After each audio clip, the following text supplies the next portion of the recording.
নমস্কাৰ এনি টক্সলৈ আপোনালোক সকলোকে স্বাগতম জনাইছো। ৰাজ্য চৰকাৰৰ কেবিনেটত ঘোষণা কৰা হল অসম বৈভৱ, অসম সৌৰভ আৰু অসম গৌৰৱ বঁটা। কোনে কোনে লাভ কৰিছে এই বঁটা জনাইছো এই মুহূৰ্তত আপোনালোকক সবিশেষ তথ্য। ঘোষণা কৰা হল অসম বৈভৱ, অসম সৌৰভ আৰু অসম গৌৰৱ বঁটা। ৰাজ্য চৰকাৰৰ কেবিনেট বৈঠকত ললে এই সিদ্ধান্ত।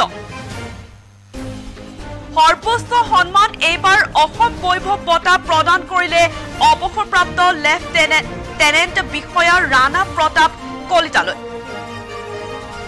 অসম সৌৰভ বঁটা প্ৰদান কৰিলে কেইবাগৰাকী ব্যক্তিলৈ। টাটা কনচালটেন্সি ছাৰ্ভিচৰ প্ৰতিষ্ঠাপক অধ্যক্ষ ডক্টৰ এছ ৰামাদুৰালৈও আগবঢ়াই অসম সৌৰভ বঁটা। শিল্পী দীপেন বৰুৱা, ভাটনগৰ বঁটা প্ৰাপক ডক্টৰ পুৰবী শইকীয়া, ডক্টৰ বাপিল পাল, নাট্যকৰ্মী হেমন্ত দত্ত আৰু লগতে আছে ক্ৰিকেটৰ উমা চেত্ৰীলৈ আগবঢ়াই অসম সৌৰভ বঁটা। আনহাতে অসম গৌৰৱ বঁটা আগবঢ়াই কেইবাগৰাকী ব্যক্তিলৈ। কোনকেইগৰাকী ব্যক্তিক আচলতে অসম গৌৰৱ বঁটা প্ৰদান কৰিছে? প্ৰকৃতিপ্ৰেমী ফুলেশ্বৰী দত্ত, বাইকাৰ মীনাক্ষী দাস, ফুটবলাৰ পাৰ্থ সুন্দৰ গগৈ, ধুবুৰীৰ ধীৰেন্দ্ৰ নাথ পাল, সৰ্থেবাৰীৰ কাঁহ শিল্পৰ শিল্পী হৰিত দাস আৰু আছে কাৰ্বি আংলঙৰ বিনন তেৰং, শ্ৰীভূমিৰ নজৰুল হক আৰু যোৰহাটৰ বিশ্বজিৎ বৰা।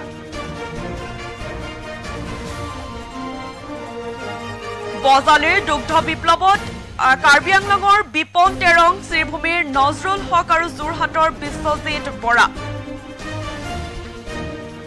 লগতে আছে বজালীৰ দুগ্ধ বিপ্লৱত জড়িত ভাৰত কলিতা।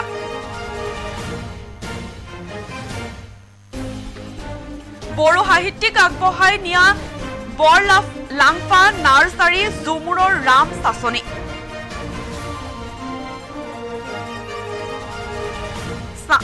চাহ উদ্যোগক উজ্জ্বলি উঠা উপমন্যু বৰকাকতি।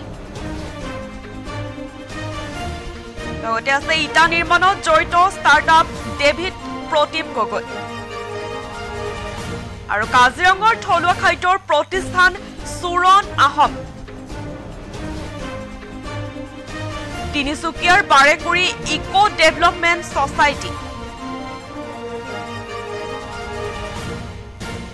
আৰু নগাঁৱৰ হস্তি বন্ধু NGO। এই আটাইকেইগৰাকীকে আচলতে 30 মাৰ্চত প্ৰদান কৰা হ'ব বঁটা।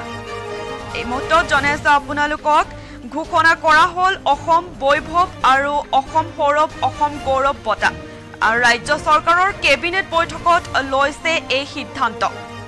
সৰ্বোচ্চ সন্মান এইবাৰ অসমৰ বৈভৱ বঁটা প্ৰদান কৰিলে অৱসৰপ্ৰাপ্ত লেফটেনেণ্ট বিষয়া ৰাণা প্ৰতাপ কলিতালৈ আৰু অসম সৌৰভ বঁটা প্ৰদান কৰিছিলে কেইবাগৰাকী ব্যক্তিলৈ। টাটা কনচালটেন্সি ছাৰ্ভিচৰ প্ৰতিষ্ঠাপক অধ্যক্ষ ডক্টৰ এছ ৰামাদুৰালৈ আগবঢ়াই অসম সৌৰভ বঁটা।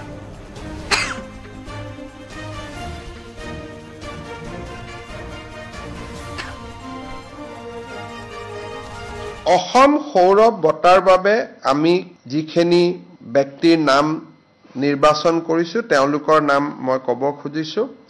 প্ৰথম আমি অসম সৌৰভ বঁটাৰ বাবে TCS টাটা কনচালটেন্সি ছাৰ্ভিচৰ প্ৰাক্তন চেয়াৰমেন ডক্টৰ এছ ৰামদুৰাইক মনোনীত কৰিছো। এখেতক মনোনীত কৰাৰ মূল